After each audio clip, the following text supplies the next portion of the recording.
Bonjour à tous. Aujourd'hui, j'ai encore une belle pièce d'équipement à vous présenter qui est très rare. Il s'agit de la veste de protection balistique Mark II de l'armée britannique. On l'appelle aussi la INIBA pour le Improved Northern Ireland Body Armor. Donc, ça fait beaucoup de mots à digérer.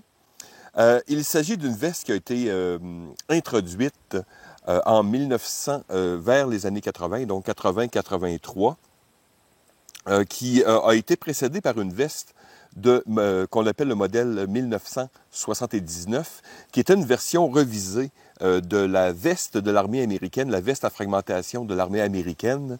C'était le modèle 1952A.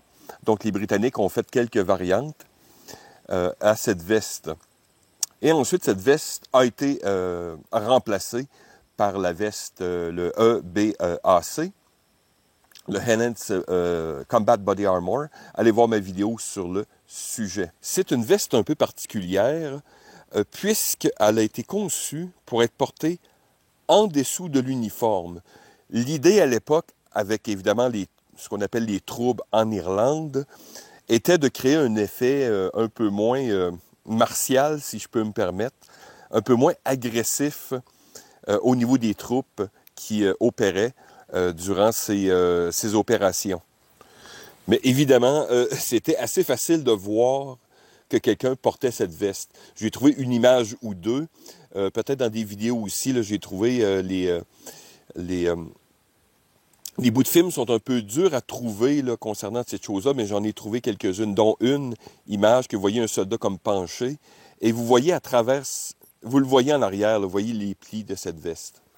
Maintenant, détaillons un peu la chose. Je n'ai malheureusement pas les plaques balistiques en céramique qui venaient avec la veste, puisque c'est extrêmement dur d'importer du matériel de protection, donc des casques et des trucs, directement d'Angleterre. Bref, je vous montrer une photo ou deux. Il y a eu au moins deux versions de plaques. Une qui était comme vraiment plane et l'autre qui a été introduite un peu plus tard qui était plus courbée. Je vais vous montrer une image ou deux. Donc voilà, la poche avant et vous aviez la poche arrière. Il s'agit bien sûr de formats non standards, enfin selon nos normes actuelles. Ils sont légèrement décalés puisque c'était fait pour protéger principalement le cœur.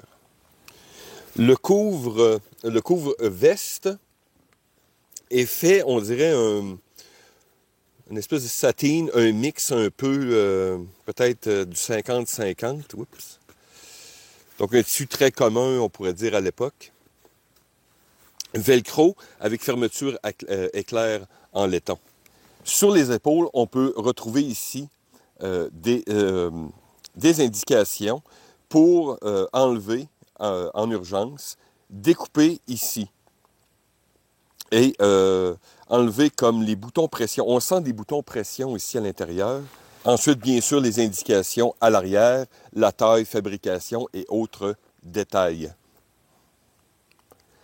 L'intérieur, ça va être la première fois, parce que j'ai même vu d'autres YouTubers ne veulent pas retirer l'intérieur, donc la protection. Nous, on va essayer de le faire, donc pour le but de l'instruction. Mais avant tout, je veux simplement préciser la manière donc de porter cette veste. Vous avez à l'avant deux fermetures éclair retenues. Voilà. Et vous avez une ouverture, donc qui permet de passer la tête. Et sur le côté, donc c'est d'un seul côté, donc à droite de la veste. Vous avez la même chose, donc l'ouverture. Et on ferme la veste tout simplement. J'ai fait une petite vidéo pour vous montrer comment on porte la veste. Donc on va refermer tout cela.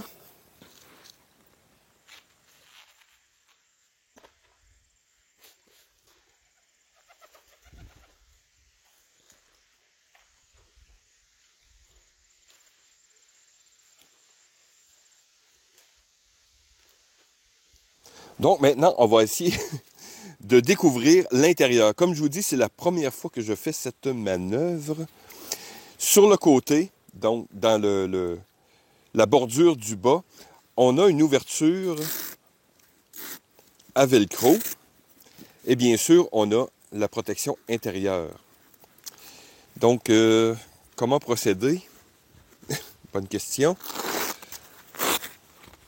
Sûrement de cette manière. Je ne sais pas si... On va l'ouvrir quand même. Peut-être ça va influencer. Je vous avoue que je suis très embêté. Combien est aux épaules? J'ai comme des boutons pression en haut, comme indiqué. Mais qui retiennent à quoi? Bon, faire une pause et je vais essayer de trouver une manière. C'est pas évident avec les boutons pression, il y en a comme 2. Faut que je glisse mon ongle en dessous. C'est possiblement fait en 2 panneaux. Bon, vite de même, je pense que je vais m'arrêter là pour l'instant. Ah non, on est peut-être capable. Ça va être un calvaire, c'est pas grave. Allons jusqu'au bout, voilà. Donc voilà. Ah, on voit ici. Donc la protection à l'intérieur. Vous avez la couverture qui est une espèce de vinyle qui semble impeccable. Et voilà les boutons pression. Donc les 2 morceaux se chevauchent de cette manière. Et on coupe ici. Donc on a cette bande. Des informations que j'ai pu avoir, les panneaux principaux sont faits de 22 couches de nylon balistique. Et aux épaules, et vous, on le sent ici, c'est supposé être 12 couches. Enfin, je le sens au toucher. Mais comme les 2 morceaux se chevauchent ici, donc on coupe vraiment où c'est indiqué sur la ligne du couvre de la veste. Donc ici, on peut voir le repli. Et bien voilà. Pour la science. Donc je vais faire un petit tour rapide, étant donné que c'est rare que l'on voit cette chose filmée. Donc voilà les boutons pression. Et le couvre matériaux de protection. L'ouverture centrale. Et l'arrière, aucun punch. Donc voilà pour la veste Iniba. Pièce, comme je vous dis, rare. C'est du nylon balistique, donc c'est sûr, maintenant on remplace les choses par du Kevlar, du Spectra ou d'autres types de matériaux.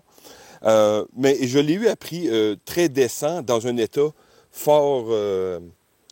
c'est presque en grade A. Donc, il n'y a aucune rupture, rien. Donc, est-ce que le principe est intéressant? Donc, sur le côté, ça permet de porter ou d'enlever la veste rapidement.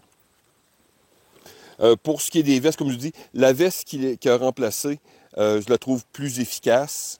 Si on parle de couverture, donc si on veut le mettre sous l'uniforme, je trouve que la veste qui a remplacé celle-ci est beaucoup plus efficace. Sinon, si vous avez, comme d'habitude, dans le militaria, un prix intéressant, ça fait une veste sympathique, une autre belle pièce d'histoire qui est rare. Et voilà, à titre, petite anecdote de fin, ça m'a pris environ 20 minutes, 25 minutes à remettre la protection à l'intérieur du couvre-veste. Donc, voilà, c'est vraiment pas facile. On doit passer la main par-dessus, par en dessous. Donc, voilà. Merci de m'avoir écouté. À la prochaine.